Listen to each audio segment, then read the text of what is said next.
നമസ്കാരം. Raf talk ഫുട്ബോളിലേക്ക് അവർക്കും സ്വാഗതം. ഈ സീസണിന് അവസാനത്തോടുകൂടി Robert Lewandowski F C Barcelona വിടുമെന്നാണ് പ്രതീക്ഷിക്കുന്നത്. അങ്ങനെയെങ്കിൽ അവർക്കൊരു മികച്ച സ്ട്രൈക്കർ ആവശ്യമുണ്ട്. അത് ഹുലിൻ ആൽവരസ് ആയേക്കും. ഹുലിൻ ആൽവരസ് ആണ് ബാഴ്സലോണയുടെ ലിസ്റ്റിൽ ഫ്രണ്ട് റണ്ണറായിട്ട് നിൽക്കുന്നത് എന്ന റിപ്പോർട്ട് വരുന്നു. സ്പാനിഷ് മാധ്യമങ്ങൾ ഇത് റിപ്പോർട്ട് ചെയ്യുന്നുണ്ട്. അവർ ഉദ്ധരിച്ചുകൊണ്ട് TYC സ്പോർട്സും ഇക്കാര്യം റിപ്പോർട്ട് ചെയ്യുന്നു. With Julian Alvarez leading the way Barcelona's options to replace Lewandowski എന്ന് പറഞ്ഞുകൊണ്ടാണ് അവർ ഇക്കാര്യം റിപ്പോർട്ട് ചെയ്യുന്നത്. ഈ വാർത്ത ശരിക്കും അവർ സ്പാനിഷ് ജേർണലിസ്റ്റ് ആയിട്ടുള്ള മാറ്റിയോ മൊററ്റയെ ഉദ്ധരിച്ചുകൊണ്ടാണ് റിപ്പോർട്ട് ചെയ്യുന്നത്. കഴിഞ്ഞ കുറച്ച് നാളുകളായിട്ട് Julian Alvarez to FC Barcelona നിരത്തിൽ വാർത്തകൾ വന്നുകൊണ്ടിരിക്കുന്നുണ്ട്. ഹുലിൻ ആൽവരസിനോട് തന്നെ ഇക്കാര്യം ചോദിക്കേണ്ടത്. അദ്ദേഹം പറഞ്ഞ മറുപടി, ഞാനിപ്പോൾ അത്ലറ്റിക്കോ മാഡ്രിഡിൽ ഹാപ്പിയാണ്. ഈ സീസണിൽ അത്ലറ്റിക്കോ മാഡ്രിഡിനായിട്ട് ഏറ്റവും മികച്ച പ്രകടനം നടത്തുക എന്നുള്ളതാണ് എൻ്റെ മുന്നിലുള്ള ലക്ഷ്യം. പിന്നെ സീസണിന് അവസാനം ബാക്കി കാര്യങ്ങൾ പരിഗണിക്കുമെന്നാണ്. എന്നല്ലാതെ സീസണിന് അവസാനം ഒരു മൂവേ നടക്കില്ല, ഞാൻ അത്ലറ്റിക്കോ മാഡ്രിഡിൽ തന്നെ തുടരുമെന്ന് അദ്ദേഹം പറഞ്ഞിട്ടില്ല എന്ന കാര്യം കൂടി ശ്രദ്ധിക്കണം.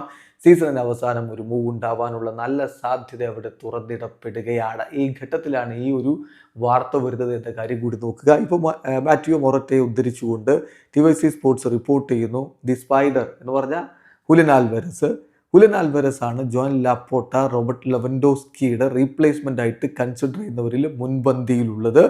അദ്ദേഹത്തിൻ്റെ ലെവൻഡോസ്കിയുടെ ഫ്യൂച്ചർ ഡൗട്ട്ഫുൾ ആണ്. 37 വയസ്സുണ്ടാവും ഈ ഒരു സീസൺ അവസാനിക്കുമ്പോൾ അദ്ദേഹത്തിന്. സോ അദ്ദേഹത്തിൻ്റെ കാറ്റലൻ ടീമിലെ ആ ഒരു ജേണി ഇവിടെ അവസാനിക്കുമെന്നാണ് പ്രതീക്ഷിക്കുന്നത്. എന്തായാലും ബാഴ്സലോണ മാനേജ്മെൻറ്റ് യങ് പ്ലെയേഴ്സിന്, കുറച്ചുകൂടി പ്രായം കുറഞ്ഞ താരങ്ങളെയാണ് ടാർഗറ്റ് ചെയ്യുന്നത് എന്നുള്ളത് കൊണ്ട് ഫ്രണ്ട് റണ്ണർ എന്തായാലും ഹുലിൻ ആൽവരസ് തന്നെയാണ്. ഇവിടെ ഹാരി കെയ്നെയും അവരുടെ റഡാറിലുണ്ട്. പക്ഷേ താരത്തിന് 32 വയസ്സായിട്ടുണ്ട്. കറൻ്റ്ലി അദ്ദേഹം ബയൺ മ്യൂണിക്കിൽ മിന്നും പ്രകടനം നടത്തിക്കൊണ്ടിരിക്കുന്നു. അത്തരം ഒരു ഘട്ടത്തിൽ ബയണിൽ നിന്ന് അദ്ദേഹത്തെ സ്വന്തമാക്കുക എന്നുള്ളത് എളുപ്പമാവില്ല എന്നുകൂടി TYC സ്പോർട്സിൻ്റെ റിപ്പോർട്ടിൽ പറഞ്ഞു. അതുകൊണ്ട് തന്നെ കൂടുതൽ സാധ്യത ഹുലിൻ ആൽവരസിനാണ്. അദ്ദേഹത്തെ അവർ റാഞ്ചിയേക്കും എന്ന് തന്നെയാണ് റിപ്പോർട്ടുകളൊക്കെയും. അങ്ങനെയെങ്കിൽ അർജൻറ്റീന ആരാധകർ, കുറേ ബാഴ്സ ആരാധകരുണ്ട്. അത് ലിയോ മെസ്സി ഉണ്ടാക്കിയിട്ടുള്ളൊരു ഓളമാണ്. സോ ഹുലിൻ ആൽവരസ് ബാഴ്സയിലേക്ക് എത്തുകയാണെങ്കിൽ അതവർക്ക് വലിയ സന്തോഷമായിരിക്കും ഉണ്ടാക്കുക. വീഡിയോ അവസാനിക്കുന്നു. ഫുട്ബോൾ ലോകത്തെ കൂടുതൽ വിശേഷങ്ങളുമായി റാഫ് ടോക്സ് എത്താം.